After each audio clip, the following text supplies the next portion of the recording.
மாண்புமிகு பேரவைத் தலைவர் அவர்களே, தமிழக மக்கள் நம் உயிர் என்றால் தமிழக விவசாயிகள் நம்ம உயிர் நாடி. உலகில் ஜாதி, மதம், இனம், மொழி என அனைத்து வேறுபாடுகளுக்கும் அப்பாற்பட்டு நடைபெறும் தொழில் என்றால் அது விவசாய தொழில் மட்டுமே. உலகின் ஒரு மூலையில் உற்பத்தி செய்யப்படும் விவசாய பொருட்கள் உலகின் மற்றொரு மூலையில் உள்ள மக்களின் உணவு தேவையை பூர்த்தி செய்கிறது. எந்த நாடு உழவு தொழிலை மதித்து விவசாயிகளுக்கு உரிய பாதுகாப்பையும் ஆதரவையும் வழங்குகிறதோ அந்த நாட்டில்தான் மக்கள் வளமாகவும் மகிழ்ச்சியாகவும் வாழ முடியும். தமிழக வெற்றிக் கழக அரசு பல்வேறு நிதி நெருக்கடிகளின் மத்தியில் ஆட்சி பொறுப்பேற்றாலும் பதவியேற்ற 15 நாட்களுக்குள் விவசாயிகளின் கடன் சுமையை குறைக்க கடந்த 25/5/2026 அன்று குறு சிறு மற்றும் இதர விவசாயிகள் பெற்றிருந்த பயிர்க்கடனில் 50,000 ரூபாய் வரையிலான கடன்களை முழுமையாக தள்ளுபடி செய்ய ஆணை பிறப்பிக்கப்பட்டது. அதனைத் தொடர்ந்து மாநிலம் முழுவதும் பல்வேறு விவசாய அமைப்புகளிடமிருந்து பெறப்பட்ட பயிர்க்கடன் தள்ளுபடி தொடர்பான கோரிக்கைகளை கனிவுடன் பரிசீலித்து நிதி நெருக்கடியான சூழ்நிலையிலும் விவசாயிகளின் நலனை பாதுகாக்க வேண்டியதன் அவசியத்தை மட்டும் கருத்தில் கொண்டு குறு சிறு மற்றும் இதர பெரு விவசாயிகளுக்கு 50,000 ரூபாய் வரை முழு தள்ளுபடி செய்ய அறிவிக்கப்பட்டதை உயர்த்தி ரூபாய் 75,000 வரை கடன் பெற்றவர்களுக்கு முழு தொகையையும் ரூபாய் 75,000க்கும் மேல் கடன் பெற்றவர்களுக்கு ரூபாய் 35,000 தள்ளுபடி செய்ய அறிவிக்கப்பட்டு அதன் மூலம் 14.44 லட்சம் விவசாயிகளுக்கு ரூபாய் 5,932.23 கோடி அளவிலான கூட்டுறவு பயிர்க்கடன் தள்ளுபடி செய்து 19/6/26 அன்று ஆணையிடப்பட்டது.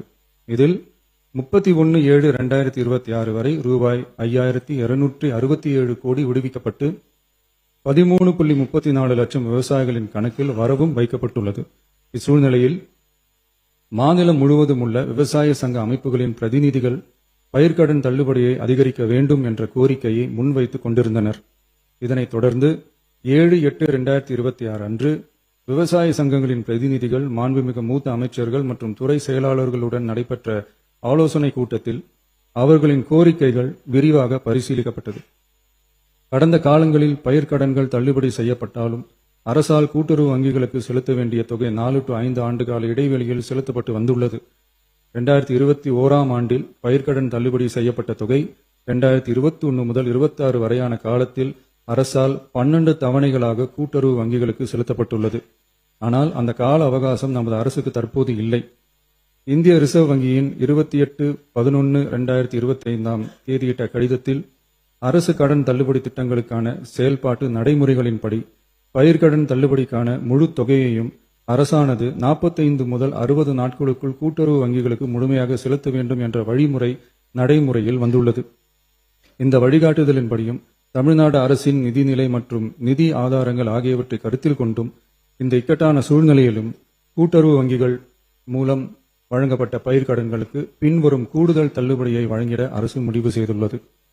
75,000 ரூபாய் வரை பெற்றுள்ள பயிர்க்கடன்கள் 100% முழுமையாகவும் 75,000 ரூபாய் முதல் 1 லட்சம் ரூபாய் வரை பெற்றுள்ள பயிர்க்கடன்களுக்கு அதிகபட்சமாக 75,000 ரூபாய் வரையும் 1 லட்சம் ரூபாய்க்கு மேல் பெற்றுள்ள பயிர்க்கடன்களுக்கு அதிகபட்சமாக 35,000 ரூபாய் வரையும் தள்ளுபடி வழங்கப்படும்.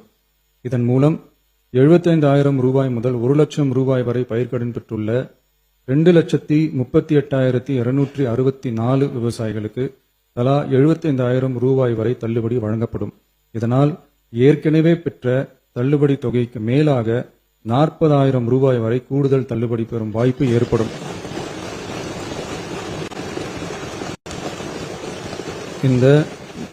இந்த கூடுதல் பயிர்க்கடன் தள்ளுபடியால் அரசுக்கு சுமார் ரூபாய் 953.06 கோடி கூடுதல் நிதிச்சுமை ஏற்படும்.